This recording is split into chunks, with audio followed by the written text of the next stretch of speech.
یہ بارہا دیکھیں سمجھایا کہ اذان فجر کی شرط ہے کہ وقت فجر شروع ہونے کے بعد دی جائے گی۔ وقت فجر کب شروع ہوگا؟ جب سحری بند ہوگی۔ اس کا مطلب ہے جس نے فجر کی اذان کے دوران کھایا پیا اس نے سحری بند ہونے کے بعد کھایا پیا۔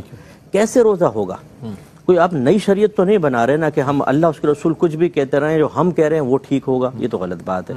اور اگر ہم ان سے پوچھیں کہ بتاؤ کہ سحری بند ہو جائے پھر بھی اگر کوئی کھائے پیے تو کیا ہوتا ہے؟ روزہ ٹوٹ جاتا ہے۔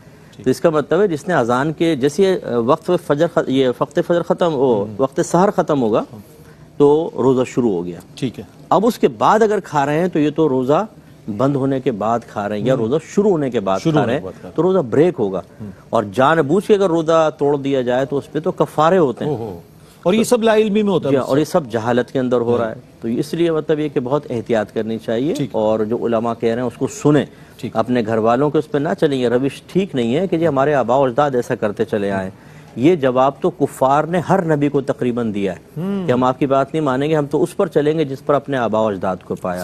مجھے امید ہے کہ جو ذی شعور عوام ہمیں سن رہے ہیں بھائی بہن، وہ آباء و اجداد نے جو صحیح کیا اس کو فالو کریں، لیکن جو غلط کر چکے وہ لا علمی کے اندر یا کوئی اور اس مسئلے میں، تو اس کو فالو نہ کریں، اپنے بچوں میں خرابی وائرس کے طور پہ اس کو سرایت نہ کروائیں۔